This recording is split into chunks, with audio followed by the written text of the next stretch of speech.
20 तारखे रोजी जंतर मंतर येथे जो विद्यार्थ्यांवर पोलीस प्रशासनाकडून हल्ला झाला त्याचा सर्वप्रथम आम्ही निषेध करतो। त्याच अनुषंगाने बाळासाहेब आंबेडकरांनी त्या महाराष्ट्र बंदचा कॉल दिला होता। त्या अनुषंगाने आज आम्ही दौंड बंदचं आवाहन केले होते। तसेच निषेध व्यक्त करण्यासाठी आम्ही सर्वजण इथं उपस्थित राहिलेलो आहोत।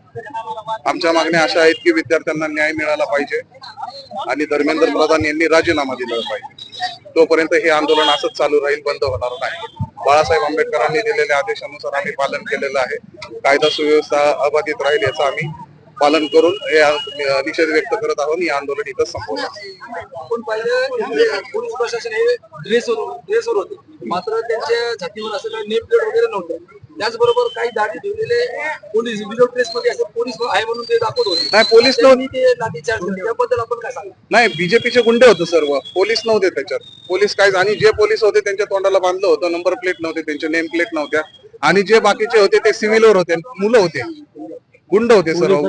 गुंडांनी जास्त विद्यार्थ्यांना गुंडांनी मारलेलं आहे। पोलिसांनी ह्याच्यात दक्षता घेतलेली नाही, उलट पोलिसांनी त्यांना संरक्षण दिलेलं आहे, गुंडांना संरक्षण दिलेलं आहे, विद्यार्थ्यांना मारलेलं आहे। महिला बघितल्या नाही, लहान मुली बघितल्या नाही, सर्वांना चिरडण्याचं काम केलेलं आहे।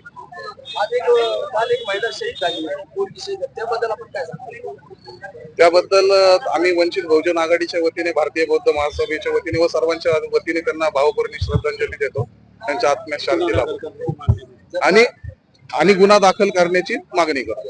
धर्मेंद्र प्रधान यांनी जर का राजीनामा दिला नाही तर पुढची भूमिका तुमची काय आहे? आंदोलन चालू राहील आमचं, जोपर्यंत राजीनामा होत नाही तोपर्यंत असंच आंदोलन चालू आहे, शांत राहणार नाही। महाराष्ट्र बंद केलं, आता भारत बंद। आता या सर्व घटनेनंतर महिना झाला हे आंदोलन सुरू आहे आणि आंदोलनाच्या दरम्यान आता 2-3 तासापूर्वी प्रधानमंत्री नरेंद्र मोदी यांनी ट्विट केलं आहे की या ज्या पेपर घोटाळ्यामध्ये नीट परीक्षेमध्ये जे काय प्रॉब्लेम क्रिएट झालाय त्या अशा लोकांवर कारवाई करावी। काय वाटतं की इतक्या दिवसापासून आंदोलन सुरू आहे, आता प्रधानमंत्री नरेंद्र मोदींना झालं नाही, नाटक करतात ते, दुसरं काय नाही, वेळ काढण्यासाठी नाटक चालू आहे, बाकी काही नाही। सदाभाऊ खोत विद्यार्थ्यांना म्हणतात की टेररिस्ट आहे, उज्ज्वल भविष्य आहे, विद्यार्थी आहे, आजकाल युवा पिढी आहे, देशाचं भविष्य आहे। आणि सदाभाऊ खोत काल परवा म्हणले की ते टेररिस्ट म्हणजे विद्यार्थी आतंकवादी आहेत का? ते काय चर्च गांजा विकायला नव्हते आले तिला, स्वतःच्या भविष्यासाठी लहान लहान मुली, पहिली दुसरी 8वी 10वी 12वी ग्रॅज्युएट झालेल्या मुली तिथं होत्या। त्या महिलांना मारलं, त्यांचे कपडे फाडले, त्यांच्यावर एवढा अन्याय अत्याचार केला। सोनम वाहतूक सरांना कशा पद्धतीने उचलून झोळी करून नेलं ही संपूर्ण देश पाहतोय। आणि ह्याचा उद्रेक आता फक्त श्रद्धे बाळासाहेबांनी महाराष्ट्र बंदची हाक दिली, पण जर मोदी सरकारला अजूनही जाग नाही आली तर भारत बंदची वंचित बहुजन आघाडी सगळं समाजकंटकांना घेऊन न्यायाच्या प्रतीक्षेत असते। परंतु या न्यायाच्या प्रतीक्षेत असताना हायकोर्टात जाते जनता, त्याचबरोबर सुप्रीम कोर्टात जातं, मात्र हायकोर्ट आणि सुप्रीम कोर्टाच्या माध्यमातून देखील वेगवेगळ्या टिप्पणी केली जाते। तिथून जर अशा प्रकारची जी वागणूक येत असेल तर तुम्ही न्याय मागणार कुठं? अहो, भ्रष्टाचार आहे हा। आज संपूर्ण ही जी पेपर फुटी प्रकरण आहे, ही सगळे शिक्षण मंत्र्यांपासून पंतप्रधानांपासून सगळ्यांनी पैसे वाटून खाल्लेत ना। धर्मेंद्र प्रधानाचा राजीनामा का घेत नाही सरकार? असा काय देव माणूस आहे का? काय फायदा आहे त्याच्यापासून? एवढे लोक त्याच्या पंतप्रधानापासून सगळ्यांना सांगतात राजीनामा घ्या। लहान आमच्या महाराष्ट्रातील युवा तरुणांपासून कॉलेज सगळे विद्यार्थी म्हणतात राजीनामा घ्या। मग असं काय तो बीजेपी या मोदी सरकार देतोय, त्याचा राजीनामा तुम्ही का घेत नाही? खरं तर हा आम्हालाच पडलेला मोठा प्रश्न आहे। धर्मेंद्र प्रधान यांची कन्या विदेशामध्ये शिकत आहे आणि शिकत असताना जी युनिव्हर्सिटी आहे त्या युनिव्हर्सिटीच्या माध्यमातून जी फेसबुक असेल, ट्विटर असेल, त्यांचं अकाउंट आहे त्या युनिव्हर्सिटीचं, तिथं तिला देखील ट्रोल केलं जात आहे। तिला ट्रोल केलं जातं हे योग्य आहे का? काय वाटतं तुम्हाला? त्या बिचारी महिलेवरती तिच्यावरती मी काय बोलणार नाही, पण धर्मेंद्र प्रधानच नाही, या देशातील आमदार, खासदार, तुम्हाला सांगतो नगरसेवक सगळ्यांचीच मुलं विदेशात आहेत। आमची फक्त गोरगरिबांची इंडियात शिक्षणासाठी कोण आहे? इंडियात शिकणारी मुलं आमची गोरगरिबांची आहेत, आमची खेडेपाड्यातली आहेत। अहो, मुलांच्या फी साठी आमचा बाप सकाळी गेला मोलमजुरी करून संध्याकाळी आलं तर त्याला संध्याकाळी उद्या भविष्यात त्याला फी भरता येते का नाही, ही आमच्या गरिबाची जाण आम्हाला आहे। फक्त या सरकारला, आमदार खासदारांना याचं काय वाटत नाही? त्यांची मुलं तिथं पब मध्ये लाखो रुपये उधळतात, तिकडे पब मध्ये दारू हुक्का यांच्या पार्ट्या होतात, आपण मध्यंतरी बघतोय। आणि त्यामुळे या सरकार किंवा आमदार खासदारांना याचा, या विद्यार्थ्यांच्या वेदनेचा काही फरक पडणार नाही। अमानुषपणे पोलिसांकडून लाठीचार्ज झाला, त्या लाठीचार्जच्या वेळेस आता एक वक्तव्य येते अभिजित तिपके यांची आई त्यांनी असं वक्तव्य केले की माझा मुलगा अमेरिकेत होता तेच बरं होतं. मग आता त्यांच्या वक्तव्य असं दिसून येत आहे की भारत विद्यार्थ्यासाठी असुरक्षित आहे आणि अमेरिका सुरक्षित आहे. काय वाटतं तुम्हाला? 100% त्यांचं अमेरिका में भी मैं हिंदी में बोल रहा हूँ। अमेरिका में तुम जो सीखने को जा रहे हैं तो हमारा इंडिया आज जो सबका बाप बन के ठहरा हुआ है तो उसका गुलाम क्यों बनता? हमारी आबादी उतनी है, हमारी ताकत उतनी है, हमारी हिम्मत उतनी है कि यहाँ पे शिक्षक करे, यहाँ पे कॉलेज खोले, यहाँ पे कॉलेज वगैरह खुलने के बावजूद भी तुम अपने बच्चों को अमेरिका में, इससे बेहतर है कि वो नया मिनिस्टर आएगा, वो क्या नाम है करना इसका थलापति का थलापति।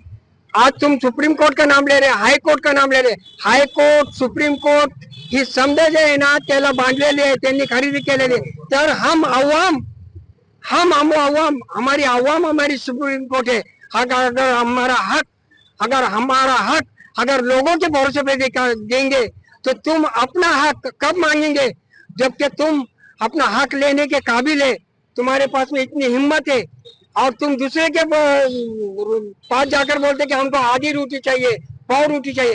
क्या जरूरत है दूसरे की यूनिवर्सिटी हमारे देश में लाने की? क्या जरूरत है बाहर की कंपनी लाके आज हमारे देश में लाने की? आज हमारे यहाँ इतनी कंपनियां हैं, इसको बंद करके तुम उस बाहर की कंपनी आकर ला रहे, तो इसका मतलब ये होगा तुम गुलामी के गुलाम बन रहे हो, तुम गुलामी के गुलाम बन रहे हो। और स्टेज वाइज हर स्टेज के अंदर अपने माँ अपने बच्चे को देखने के लिए आई तो उसने ये नहीं समझी कि ये मेरा बेटा है, उसने हर एक को अपने कलीजे से लगाया, क्योंकि वहाँ पे कॉलेज स्टूडेंट्स है, क्योंकि वो वहाँ पे पढ़ाई करने के लिए गए, अपना खून अपनी मजबूरी और हमारी मेहनत करके ये लोगों ने वहाँ पे पैसा डाला हुआ है। और इसी पैसे के ऊपर आज तुम हमारे ऊपर लाठी तलवारें और इलेक्ट्रॉनिक, ये मैं तो कहता हूँ ये मुस्लिम, ये जो है ये जो डिपार्टमेंट के लोग हैं ये हमारे हिंदुस्तान के डिपार्टमेंट के लोग नहीं है। ऐसा महसूस होता है जैसे इनके औलाद कभी सीखने वाली नहीं स्कूल के अंदर। ऐसा महसूस होता है कि इन लोगों ने अपने एक ठेका लेके बैठे कि अमेरिका के अंदर हमारे सिखाएंगे, इनको मारेंगे। तो ये तुम्हारी गलतफहमी में मत रहो, तुम अपने औलाद को अपने पेट के अंदर संभाल के सबके लिए सबका साथ दो, सबका विकास दो और ये आखिरी तक चलता रहेगा धारणा। जय हिंद जय पक्षाच्या माध्यमातून लोकांना पाठिंबा दिलाय जंतर मंतरवर आता जे काही घडत आहे त्याबद्दल तुम्ही काय सांगा? नीट घोटाळा प्रकरणी सोनम वांगचुक व अभिजित दिपके यांनी जे 34 दिवस झाला आज उपोषणाचा आहे, यांनी जे आंदोलन पुकारलेलं आहे त्या आंदोलनाला आदरणीय श्रद्धेय बाळासाहेब आंबेडकर यांनी जे महाराष्ट्र बंदचे हाक दिलेले आहे त्याला रिपब्लिकन पार्टी ऑफ इंडिया हे राष्ट्रीय अध्यक्ष दीपक भाऊ निकाळजे साहेब यांच्या पक्षाच्या माध्यमातून संपूर्ण महाराष्ट्रभर आम्ही पाठिंबा दिलेला आहे। आणि आम्ही फक्त एवढंच सांगू इच्छितो की हा जो धर्मेंद्र प्रधान आहे, जो गेंड्याच्या कातडीच्या सालीचे जे सरकार आहे त्याच्यामधलं हे पिल्लू आहे, त्याने त्वरित राजीनामा द्यावा ही आमची पक्षाची मागणी आहे। जय भीम। काल जे जंतर मंतर मैदानावर आपल्या न्याय हक्कासाठी जे विद्यार्थ्यांनी आंदोलन केलं होतं त्या विद्यार्थ्यांना केंद्र सरकारच्या दिल्ली पोलिसांच्या माध्यमातून जे चोप दिला त्याच्याबद्दल मी या सरकारचा जाहीर निषेध करतो प्रथमतः। आणि त्यांच्या ज्या रास्त मागण्या होत्या किंवा धर्मेंद्र प्रधान यांचा राजीनामा व्हावा त्यासाठी त्यांनी आंदोलन केलं होतं, त्या सरकारचं आपण सर्व दौंडवासियांच्या वतीनं जाहीर निषेध असं आंदोलन केलेलं आहे। आणि त्यांच्या ज्या मागण्या होत्या त्या सरकारने मंजूर कराव्या हीच आमची सर्वांच्या वतीनं मागणी आहे। सर्वात प्रथम धर्मेंद्र प्रधाननी राजीनामा द्यावा, त्याच्यानंतर हे आंदोलन पुढे चालवायचं का थांबायचा हा विचार केला जाईल विद्यार्थ्यांतर्फे। दौंड शहर राष्ट्रवादी काँग्रेस, वंचित बहुजन आघाडी, बौद्ध महासंघ सर्व दौंड शहराच्या वतीने हे आंदोलन असं फ्युचर मध्ये बी चालू राहील।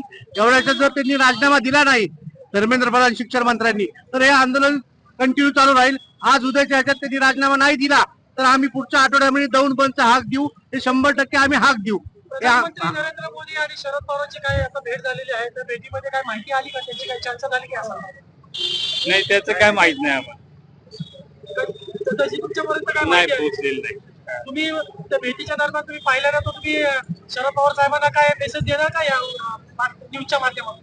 त्यांना आम्ही मेसेज देऊ इच्छितो की हे जे काही विद्यार्थ्यांवर अन्याय झालेला आहे त्या बाबतीमध्ये पंतप्रधानांशी बोलून न्याय देण्याचा प्रयत्न करावा. जे शेतकरी आंदोलन करणार आहे त्यालाही साहेबांनी पाठिंबा देऊन साहेबांनी त्याला पाठिंबा दर्शवलेला बी आहे. काल साहेबांनी तसं पत्र बी काढलेलं आहे. त्याच्यावर आमचा सर्वांचाही त्या शेतकरी आंदोलनावर पाठिंबा राहील, विद्यार्थी आंदोलनावर पाठिंबा राहील आणि एकच मागणी राहील की धर्मेंद्र प्रधानचा राजीनामा झालाच पाहिजे.